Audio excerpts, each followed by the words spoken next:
बंगाल वालों अगर बुरा नहीं माने तो एक बात अर्ज करूं हाथ जोड़ के, मस्जिदों के 2-2 करोड़ के मीनार बनाने की बजाय कोशिश करो कि वो 2-2 करोड़ गरीबों पे खर्च करो और उनको मजबूत करो। अगर हमारी कौम 10 साल में मजबूत हो गई तो 2 नहीं बल्कि 10 करोड़ के मीनार हम बना सकेंगे। इसलिए मेरी गुजारिश है, जलसों के खर्चे भी कम करो, शादियों के खर्चे भी कम करो और सब खर्चे कम करके अपनी कौम को मजबूत करो। हुजूर अलैहिस्सलाम इसीलिए तशरीफ लाए थे। तो दीनदार बनो, मालदार बनो और नंबर 3 एजुकेशन पे बहुत मेहनत करो। कोई भी जाहिल न रहे, कोई भी अनपढ़ न रहे। खूब खूब पढ़ाओ अपने बच्चों को। 10वीं 12वीं तक कभी मत रुकना, बल्कि अपने बच्चों को आईएएस बनाओ, आईपीएस बनाओ, डॉक्टर बनाओ, इंजीनियर बनाओ। डॉक्टर भी बीओएमएस वाला मत बनाओ, बल्कि एमडी और आला से आला डिग्री दिलाओ। अब आप कहेंगे मौलाना पैसे नहीं है। मैं आपसे कहता हूं, हर साल ईद पे नया कपड़ा न बनाना पड़े न बनाओ, धुले हुए कपड़ों पे ईद कर लो, लेकिन अपने बच्चों की तालीम पे खर्चा करो। इसी तरीके से किसी और जगह पर पैसे लगाने की बजाय 10 साल अगर इन 3 निकात पर आपने मेहनत कर दी, दीनदार बनो, मालदार बनो और एजुकेशन को आम करो।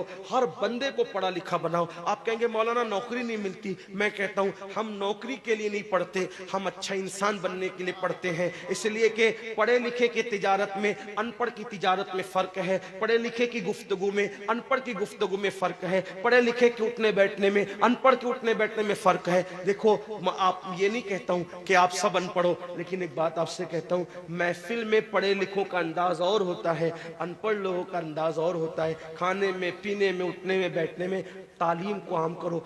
दुनिया भी पढ़ाओ, आखिरत भी पढ़ाओ। अपने बच्चों को इतना इल्म दो कि वो मुसलमान रहे, सच्चे मुसलमान रहे, और अपनी बच्चियों को भी इतना इल्म दो, सच्ची पक्की मुसलमान रहे। और स्कूल, कॉलेज, यूनिवर्सिटी में आला से आला तालीम दिलाओ। और याद रखना, गुर्बत का बहाना मत बनाओ। बिटिया की शादी होती है तो लाखों रुपए कहां से आते हैं। और आपसे कहता हूं, 8 घंटे मेहनत करने की बजाय 16 घंटे मेहनत करो। मेहनत में पीछे मत हटो, अपने बच्चों को पढ़ाओ। सिर्फ 10-12 साल हिंदुस्तान के तमाम मुसलमान मेहनत करके अपने बच्चों पे मेहनत कर लें, कोशिश कर लें, काविश कर लें, तो देखना नक्शा बदल जाएगा। ये भी आपसे कहता हूं, एक बात कहता हूं, मना नहीं कर रहा हूं, अगर मुझसे गलती हो तो मेरे उलमा इस्लाह करेंगे।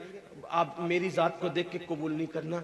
बाप के चेहलुम पर 40 देग पकाने की बजाय 1 देग पकाओ। उन 40 देगों का खर्चा बचाकर किसी बच्चे की तालीम पर अपने बाप के इसाले सवाब के लिए खर्चा कर दो।